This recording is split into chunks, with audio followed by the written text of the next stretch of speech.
Bonjour à tous et bienvenue dans cette nouvelle vidéo qui est donc la correction de l'exposé sur Harry Truman pour les BP deuxième année pour le chapitre H1 sur les conflits dans le monde depuis 1945. Ça peut aussi être un modèle pour vous d'exposé, comment faire un exposé de 5 minutes que je demande en classe de BP. Je vais donc vous parler d'Harry Truman, les débuts de la guerre froide avec ce président américain. Harry Truman est donc né en 1884, il est mort en 1972, et c'est un jeune homme qui est né dans une famille, il est l'aîné de 3 enfants, il est né dans le Missouri. Alors il est né d'une famille d'agriculteurs et de marchands. Donc il rentre d'abord à l'école presbytérienne, qui est un courant du christianisme, et il va rentrer à l'école dite classique, normale, seulement à l'âge de 8 ans. Alors, il a baigné assez tôt dans la politique puisque son père déjà faisait partie du parti démocrate et il faisait partie des enfants d'honneur du parti démocrate. Donc il a baigné quand même assez tôt dans la politique.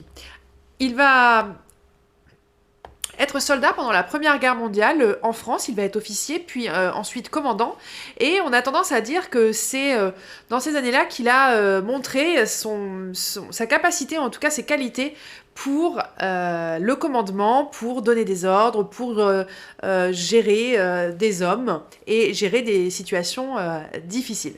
Donc voilà, il a fait la Première Guerre mondiale.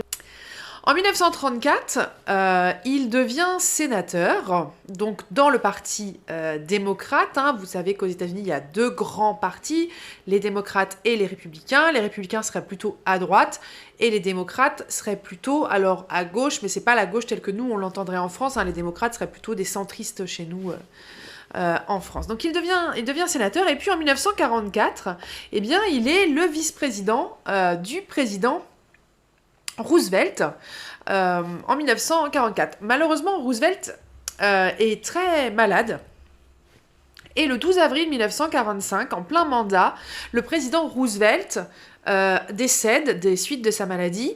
Et donc, Harry Truman va devenir le 33e président des États-Unis. Et voici un extrait de ses paroles, de ces jours-là, quand il a appris qu'il devenait président. Il a dit « Les gars, si vous priez, priez pour moi. Je ne sais pas si une botte de foin vous est déjà tombée dessus, mais lorsqu'ils m'ont dit ce qui est arrivé hier, c'est-à-dire la mort du président, j'ai l'impression que la Lune, les étoiles et toutes les planètes me sont tombées dessus. » Donc voilà, il a été assez affecté de la mort du président et d'être lui-même, d'un seul coup, projeté au premier plan, surtout en pleine guerre, puisque à cette époque-là, la guerre n'est pas encore finie. Donc c'est lui qui va être le président américain pendant la fin de la Seconde Guerre mondiale. On le voit d'ailleurs ici sur la photo de la conférence de Potsdam, à côté de Churchill, le premier ministre britannique. Et puis ici, on reconnaît Staline avec sa moustache, le chef de l'Union soviétique. Donc c'est lui qui va négocier tous les traités, les traités de la fin de la guerre.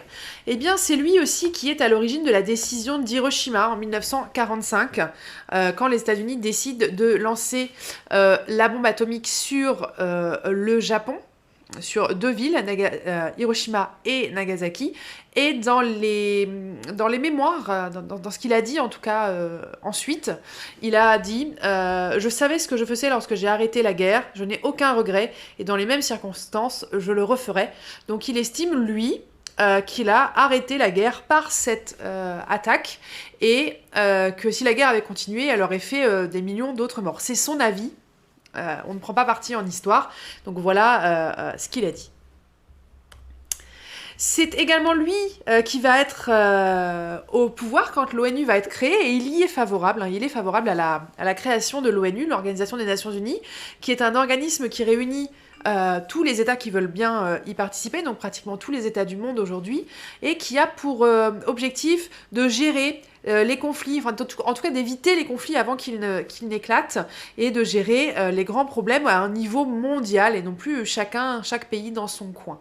Donc l'ONU est créée à New York, et le siège de l'ONU est toujours à New York aujourd'hui. Alors, il est également à l'origine de la doctrine qui porte son nom, qui s'appelle la doctrine Truman, qui est cette doctrine qui est mise en place au début de la guerre froide pour tenter de éviter que le communisme se répande dans tous les pays d'Europe. Et donc voilà ce que dit Truman. Je crois que les États-Unis doivent soutenir les peuples libres qui résistent à des tentatives d'asservissement. Donc là, il parle des communistes, des soviétiques. Je crois que nous devons aider les peuples libres à forger leur destin. Je crois que notre aide doit consister essentiellement en un soutien économique et financier. C'est ce qui va être mis en place avec le plan Marshall, de l'argent qui va être prêté aux pays européens, en tout cas aux pays d'Europe de l'Ouest, pour éviter de sombrer et de se faire ensuite coloniser, enfin en tout cas conquérir, on va dire, par les soviétiques.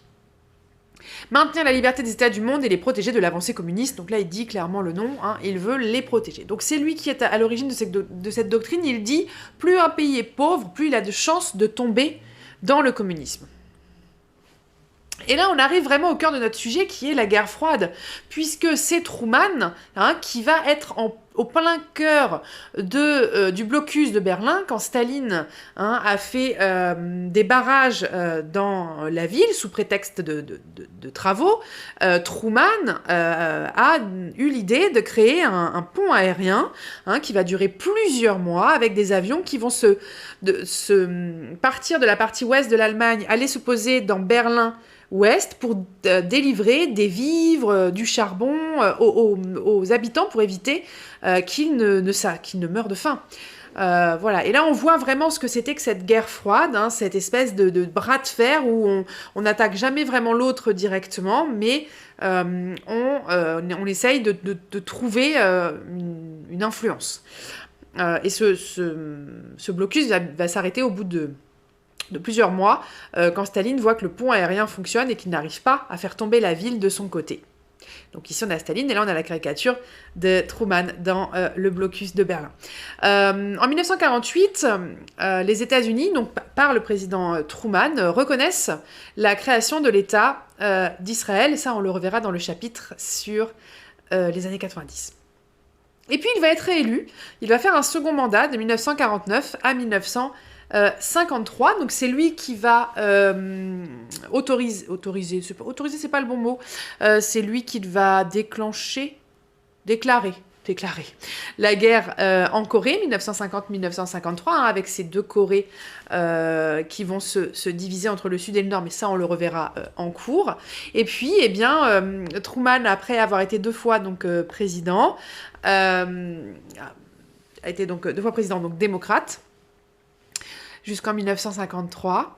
Et aujourd'hui, il est enterré à Independence avec sa femme, Bess, donc il est mort dans les années 70. Voilà donc pour cet exposé sur Truman. Donc, petit point de méthode juste simplement, quand vous voulez faire un exposé, surtout pensez bien que vos images ne doivent être que le support visuel de votre exposé. Vous ne devez pas écrire tout ce que vous allez dire, sauf si ce sont des citations, vous avez vu. Mais sinon, tout le reste, vous pouvez le prendre sur une petite fiche à côté de vous, le mettre en note sur votre diaporama, enfin, en dessous de votre diaporama, mais nous, on ne doit pas le voir. Ensuite, vous devez essayer d'avoir des images à chaque fois qui correspondent à ce que vous dites et de les expliquer. Par exemple, quand je montre la photo de Potsdam, je dis bien c'est Churchill, c'est Staline, tout le monde peut le voir et le comprendre. Vous devez ne pas mettre non plus trop d'images qui ne s'expliquent pas. Vous devez parler simplement de ce que vous avez compris et ne vous mettez pas vous-même en difficulté quand vous savez que vous ne connaissez pas. N'allez pas vous dire oui, alors il a fait ça, mais je ne sais plus en quelle année, ou il a fait ça avec telle personne, mais je ne sais plus qui. Pensez bien à ça, ne vous mettez pas tout seul en difficulté. Donnez l'impression, quand vous faites un exposé, que vraiment vous êtes à l'aise, vous êtes le professeur. J'ai un professeur qui m'a dit un jour, tout l'art d'être un professeur, c'est de faire croire qu'on maîtrise très bien quelque chose qu'on a appris la veille. Eh bien, pensez à ça. Voilà. Bon courage pour la préparation de vos exposés. Ciao.